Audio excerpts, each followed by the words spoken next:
નમસ્કાર દોસ્તો, વિડીયોમાં ફરી એક વખત તમારું સ્વાગત કરું છું.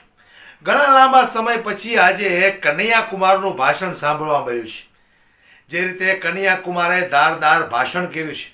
હરિયાણાની અંદર ચૂંટણી નજીક આવી ગઈ છે, મહેશ થોડાક દિવસો બાકી છે.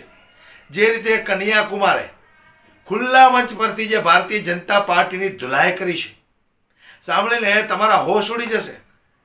કારણ કે જે રીતે કનૈયા કુમાર ભારતીય જનતા પાર્ટીનો ભાંડો ફોડે છે, આજ સુધીમાં લગભગ ગુજરાતની અંદર કોંગ્રેસ પાર્ટીની અંદર કોઈ એવો ધુઆધાર નેતા નથી કે જે કનૈયા કુમાર જેવું ભાષણ કરી શકે.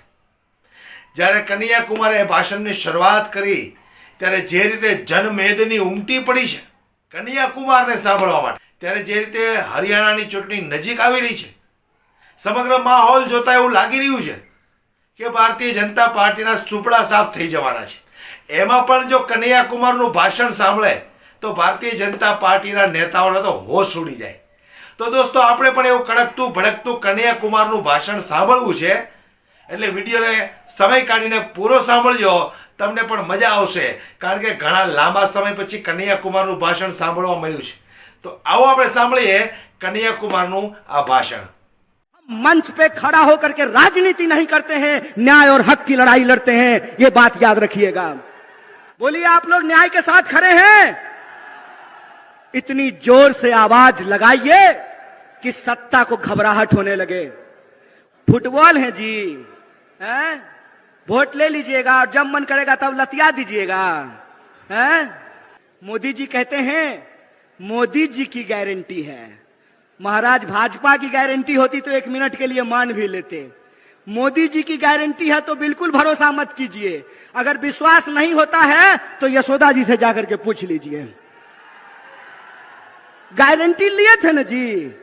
अग्नि को साक्षी मान करके 7 फेरा ले करके, हिंदू रीति रिवाज से अग्नि को साक्षी मान करके 7 फेरा ले करके 7 जन्म का वादा निभाने का गारंटी लिए थे ना मोदी जी.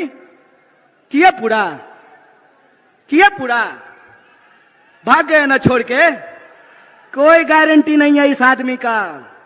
इस आदमी का एक ही गारंटी है कि इस देश की इस धन संपदा को लूट करके अपने दोस्त के खजाने में पहुंचा देंगे.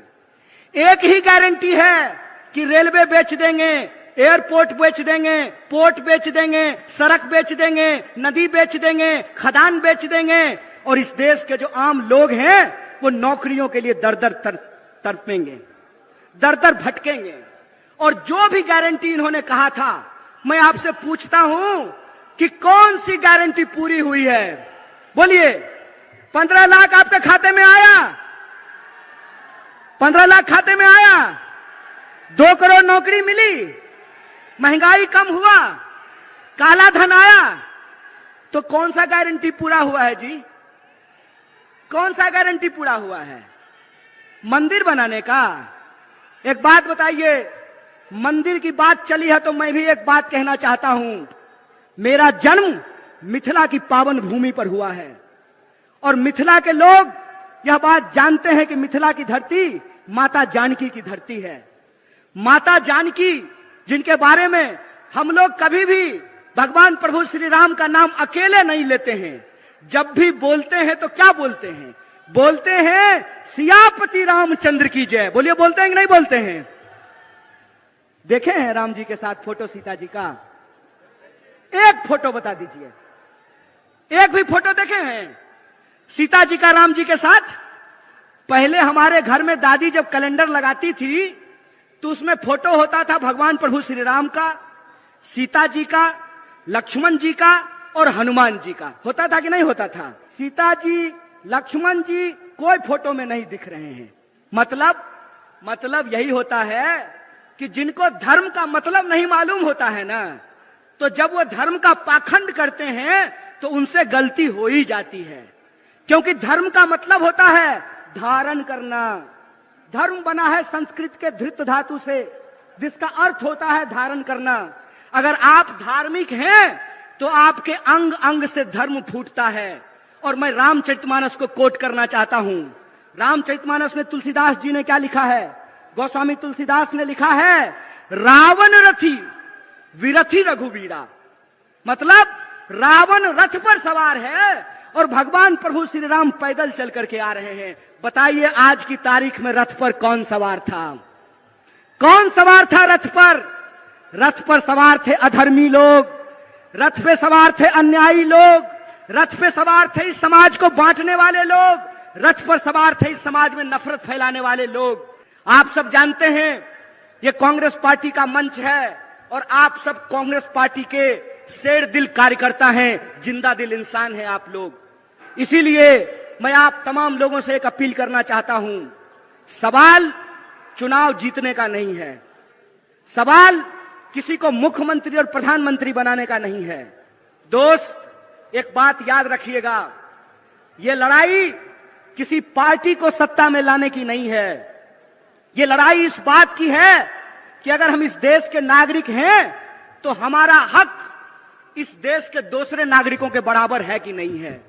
लड़ाई इस बात का है कि अगर इस देश में गृह मंत्री का बेटा कौन है, बोलिए ना जी, आपको ईडी से थोड़ी डर लगता है? अरे आप लोग तो ईमानदार लोग हैं। आपके घर पे अगर इनकम टैक्स वाला आ जाएगा तो उल्टे उसको चाय पिला करके जाना पड़ेगा। आपको घबराने की जरूरत नहीं है।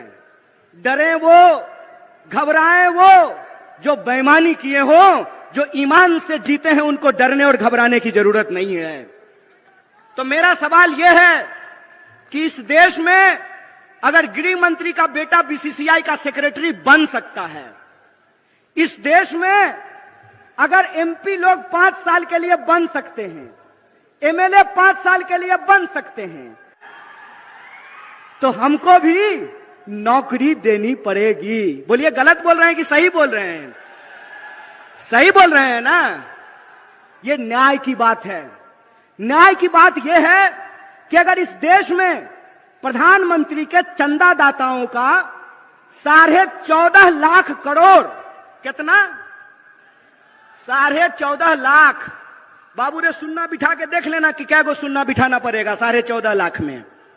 14.5 लाख करोड़ अगर प्रधानमंत्री के दोस्तों का कर्जा माफ किया जा सकता है, मक्का उगाने वाले, धान उगाने वाले, गेहूं उगाने वाले और सब्जी उगाने वाले किसानों का कर्जा माफ करना पड़ेगा। बोलिए गलत बोल रहे हैं कि सही बोल रहे हैं? कॉर्पोरेट का कर्जा माफ कीजिएगा और किसान का कर्जा माफ नहीं कीजिएगा। बीसीसीआई का सेक्रेटरी बनेगा गृह मंत्री का बेटा और हमको जो है ठेके का नौकरी दीजिएगा। मंत्री बनेंगे 5 साल के लिए, प्रधानमंत्री बनेंगे 5 साल के लिए और अग्निवीर योजना के तहत हमको 4 साल का नौकरी दीजिएगा। 4 साल का नौकरी दीजिएगा और उसमें देश की सेवा करते हुए अगर हमारी शहादत होती है, हमारी जान जाती है, तो हमको शहीद का दर्जा नहीं दीजिएगा। हमारे घर से लोग फौज की नौकरी करते हैं, बेल्ट की नौकरी करते हैं, हमारे घर से लोग शिक्षक की नौकरी करते हैं, पुलिस की नौकरी करते हैं, खेती करते हैं, मजदूरी करते हैं। इसीलिए हम मंच पे खड़ा होकर के राजनीति नहीं करते हैं, न्याय और हक की लड़ाई लड़ते हैं। ये बात याद रखिएगा। વિડીયોને વધુમાં વધુ શેર કરો, દરેક લોકો સુધી પહોંચે, કારણ કે ગુજરાતની જનતાને ખબર જ નથી કે કનૈયા કુમારનું ભાષણ સાંભળ્યા પછી ભારતીય જનતા પાર્ટીના કેવા હાલ થાય છે। વિડીયો પસંદ આવ્યો હોય તો લાઈક શેર કરવાનું દોસ્તો ભૂલશો નહીં। જય હિન્દ।